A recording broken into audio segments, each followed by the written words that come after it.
ನೋಡ್ರಿ, ಅಂತಿಮವಾಗಿ ಮಾನ್ಯ ನರೇಂದ್ರ ಮೋದಿಯವರು, ಅಮಿತ್ ಶಾರವರು, ನಡ್ಡಾರವರು, ನಮ್ಮ ರಾಜ್ಯ ಅಧ್ಯಕ್ಷರು ಮಾನ್ಯ ಯಡಿಯೂರಪ್ಪನವರು, ಬಸವರಾಜ ಬೊಮ್ಮಾಯಿಯವರು ಇವರೆಲ್ಲ ಕೂಡ ತೀರ್ಮಾನದ ಒಂದು ಸ್ಥಳದಲ್ಲಿದ್ದಾರೆ, ವೇದಿಕೆಯಲ್ಲಿ. ಆದರೆ ನಮ್ಮ ಕ್ಷೇತ್ರದಲ್ಲಿ ನನಗೆ ಬಲವಾಗಿ ಪ್ರತಿಪಾದಿಸಿರುವವರು ನಮ್ಮ ನಾಗರಾಜಣ್ಣವರು ಮೊದಲಿಗೆ.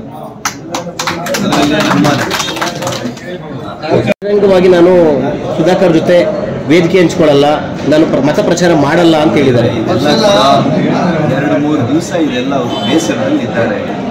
ಅವ್ರ ಮಗನಿಗೆ ಆಗುತ್ತೆ ಅನ್ನುವಂತ ಒಂದು ಆತ್ಮವಿಶ್ವಾಸದಲ್ಲಿ ಇದ್ರು. ಇವತ್ತು ನಮ್ಮ ವರಿಷ್ಠರು ತೀರ್ಮಾನ ತಗೊಂಡಿದ್ದಾರೆ. 2-3 ದಿವಸ ಬೇಕಲ್ಲ ಅವ್ರಿಗೂ ಕೂಡ ಸಮಾಧಾನ ಆಗ್ಲಿಕ್ಕೆ.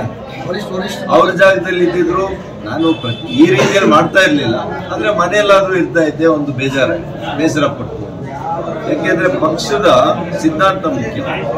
ಪಕ್ಷದ ವರಿಷ್ಠರು ಮಾನ್ಯ ಪ್ರಧಾನಮಂತ್ರಿಗಳು ತೆಗೆದುಕೊಂಡ ಮೇಲೆ ನಿರ್ಣಯನ ನಾನಾಗ್ಲಿ, ನಾಗರಾಜಣ್ಣವರಾಗ್ಲಿ, ಇನ್ಯಾವುದೇ ಕಾರ್ಯಕರ್ತರಾಗ್ಲಿ ಪ್ರಶ್ನೆ ಮಾಡ್ಲಿಕ್ಕೆ ಸಾಧ್ಯ. ನಾವು ಪ್ರಶ್ನೆ ಮಾಡಬಾರ್ದು. ಸರ್, ನಿಮ್ ಟಿಕೆಟ್ ಏನಾದ್ರು ಸಿಗ್ಬೇಕಂದ್ರೆ ಆಳಿದಂತಹ ಬ್ರಿಟನ್ ಅಂದ್ರೆ ಇಂಗ್ಲೆಂಡ್ ಕೂಡ ಹಿಂದಕ್ಕೆ ನಾವು ಮುಂದೆ ಬಂದಿದ್ದೀವಿ. ಈ ಬಾರಿ ಅವರು ಘೋಷಣೆಯನ್ನು ಮಾಡಿದ್ದಾರೆ, ಹೇಳಿಕೆಯನ್ನ ಕೊಟ್ಟಿದ್ದಾರೆ. ಈ ಬಾರಿ ನಾನು ಮತ್ತೆ ಪ್ರಧಾನಮಂತ್ರಿ ಆದರೆ ಈ 5 ವರ್ಷದಲ್ಲಿ ನಾವು 5ರಿಂದ 3ನೇ ಸ್ಥಾನಕ್ಕೆ ಬರ್ತೇವೆ. ಅಂದ್ರೆ ಜರ್ಮನಿನೂ ಹಿಂದಕ್ಕಿತ್ತೀವಿ, ಜಪಾನ್ ಕೂಡ ಹಿಂದಕ್ಕಿತ್ತೀವಿ. ಇನ್ನು ಉಳಿದಿರೋಂಥದ್ದು ಚೈನಾ ಮತ್ತು ಅಮೆರಿಕ ನಮಗಿನ ಮೇಲಿರುತ್ತೆ. ಅದನ್ನ ಬಹುಶಃ ಅದನ್ನೇ ವಿಕಸಿತ ಭಾರತ ಅಂದ್ರೆ ಏನು, ಮುಂದಿನ 25 ವರ್ಷಗಳು ಈ ದೇಶವನ್ನ ಯಾವ ರೀತಿ ಅಭಿವೃದ್ಧಿಯನ್ನ ಮಾಡಬೇಕು, ಆರ್ಥಿಕ ಶಕ್ತಿಯಾಗಿ ಯಾವ ರೀತಿ ಹೊರಹೊಮ್ಮಬೇಕು, ನಮ್ಮ ಯುವಕರ ಬದುಕನ್ನ ಶಾಶ್ವತವಾಗಿ ಕಟ್ಕೊಡೋ ಅಂತದ್ದೇನೆ ಮೋದಿ ಗ್ಯಾರಂಟಿ.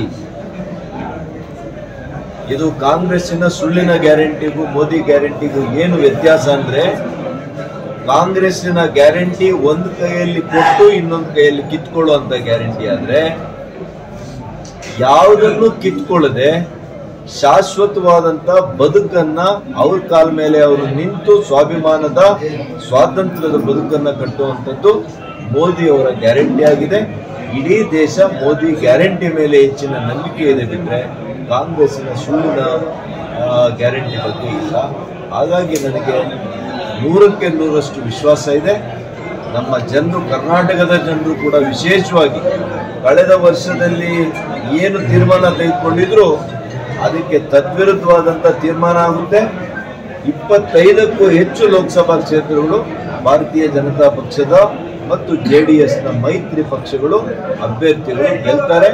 25 ಸಂಸದರು ಮಾನ್ಯ ನರೇಂದ್ರ ಮೋದಿ ಅವರ ಕೈಗಳನ್ನ ಕರ್ನಾಟಕದಿಂದ ಅವರಿಗೆ ಕೈಗಳನ್ನ ಬಲಪಡಿಸೋದಕ್ಕೆ ನಾವೆಲ್ಲ ಕೂಡ ಹೋಗ್ತೇವೆ, ನಮ್ಮ ಜನರ ಆಶೀರ್ವಾದ ಅಂತ ಹೇಳಲಿಕ್ಕೆ. ನಿರ್ಲಕ್ಷ್ಯ ಮಾಡಿದ್ದಾರೆ ಅಂತಕ್ಕಂಥ ಪ್ರೀತಿಯ ಕಾಳಜಿ ಈ ಪ್ರಶ್ನೆಗಳ ರೂಪದಲ್ಲಿ, ಕೋಪದ ರೂಪದಲ್ಲಿ ವ್ಯಕ್ತ ಆಗ್ತಾ ಇದೆ ದೊಡ್ಡಬಳ್ಳಾಪುರದಲ್ಲಿ ಮತ್ತು ಇವತ್ತು ಹೊಸಕೋಟೆಯಲ್ಲಿ. ಈಗಾಗಲೇ ಮಾನ್ಯ ಟಿ.ವಿ. ನಾಗರಾಜ್ ಸರ್ಕಾರದಲ್ಲಿ ಇದ್ದಾಗ ಅನೇಕ ಕೆಲಸಗಳು ಮಾಡಿರ್ತೀವಿ, ಕೆಲವು ಕೆಲಸಗಳು ಆಗಿಲ್ಲ. ಸ್ವಾಭಾವಿಕ ಕೇಳುವಂಥ ಚುನಾವಣೆ ಸಂದರ್ಭದಲ್ಲಿ ನಮ್ಮ ಕಾರ್ಯಕರ್ತರಂದ್ರೆ ಯಾರು, ಅವರು ನಮ್ಮ ಕುಟುಂಬದ ಸದಸ್ಯರು. ಈಗ ಅವರಿಗೆ ಪ್ರಶ್ನೆ ಮಾಡುವಂಥ ಹಕ್ಕು, ಪ್ರಶ್ನೆ ಮಾಡುವಂಥ ಸ್ವಾತಂತ್ರ್ಯ ಇದೆ, ಕೇಳ್ತಾರೆ.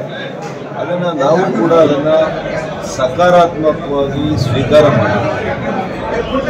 ಯಾಕಾಗಿಲ್ಲ ಇಂಥದನ್ನು ಮುಂದೆ ಯಾವ ರೀತಿ ಕಾಳಜಿ ವಹಿಸಿ ನಾವು ಅದನ್ನು ಮತ್ತಷ್ಟು ಎಚ್ಚರಿಕೆಯಿಂದ ಮಾಡಬೇಕು ಅನ್ನೋದಕ್ಕೆ ಕೂಡ ನಮ್ಗೆ ಅವಕಾಶ ಆಗ್ತಾಯಿದೆ. ಹಾಗಾಗಿ ಇದು ಒಂದು ಹೆಲ್ದಿ ಡಿಬೇಟ್, ಆರೋಗ್ಯಕರವಾಗಿರ್ತಕ್ಕಂಥ ಒಂದು ಚರ್ಚೆ. ಹಾಗಾಗಿ ಆ ಚರ್ಚೆ ಆಗಿದೆ. ಆ ರೀತಿಯ ಚರ್ಚೆ ಆದಾಗಲೇ ಅವತ್ತು ನಮ್ಮ ಮುಖಂಡರುಗಳು ಕೂಡ ಸ್ವಯಂ ಪ್ರೇರಣೆಯಿಂದ ಅವರೇ ಅಭ್ಯರ್ಥಿ ಅಂತೇಳಿ ಕೆಲಸ ಮಾಡ್ತಾರೆ. ಹೊಸಕೋಟೆ ವಿಶೇಷವಾಗಿ ಅದು ಯಾವಾಗಲೂ ಕೂಡ ಪಕ್ಷಕ್ಕಿಂತ ಮೀರಿ MTB ಅವರ ಪಡೆ ಅಂತಾನೆ ಇಲ್ಲಿ ಹೆಚ್ಚಿಗೆ ಮಾನ್ಯತೆಯನ್ನು ಪಡೆದಿರ್ತಕ್ಕಂಥ ಒಂದು ತಾಲೂಕು. ಹಾಗಾಗಿ ಅವರೆಲ್ಲ ಅನುಯಾಯಿಗಳು ಕೂಡ ಮತ್ತು ಈ ಬಾರಿ ವಿಶೇಷವಾಗಿ ಮಾನ್ಯ ನರೇಂದ್ರ ಮೋದಿಯವರ ನಾಯಕತ್ವ, ಪ್ರಧಾನಮಂತ್ರಿಗಳನ್ನು ಮಾಡಬೇಕು ಅಂತೇಳಿ ಒಕ್ಕೊರಲಿನಿಂದ ಜಾತ್ಯತೀತವಾಗಿ ಪಕ್ಷಾತೀತವಾಗಿ ಕೂಡ ಈ ಬಾರಿ ಯುವಕರು ಮಹಿಳೆ ವಿಶೇಷವಾಗಿ ರೈತರು ಇವತ್ತು ಮತ ಕೊಡೋರಿದ್ದಾರೆ. ಮತ್ತೆ ಈ ದೇಶವನ್ನ ಏನಿವತ್ತು 5ನೇ ಸ್ಥಾನದಲ್ಲಿ ಇದ್ದೀವಿ, ವಿಶ್ವದಲ್ಲಿ 5ನೇ ಅತಿ ದೊಡ್ಡ ಆರ್ಥಿಕ ಶಕ್ತಿಯಾಗಿ ಬೆಳೆದಿದ್ದೀವಿ ಮಾನ್ಯ ನರೇಂದ್ರ ಮೋದಿ ಅವರ ಆಡಳಿತ. 14ನೇ 15ನೇ ಸ್ಥಾನದಲ್ಲಿದ್ವಿ UPA ಸರ್ಕಾರ ಇದ್ದಾಗ, ಅದು ಇವತ್ತು 5ನೇ ಸ್ಥಾನಕ್ಕೆ ತಂದಿದ್ದಾರೆ.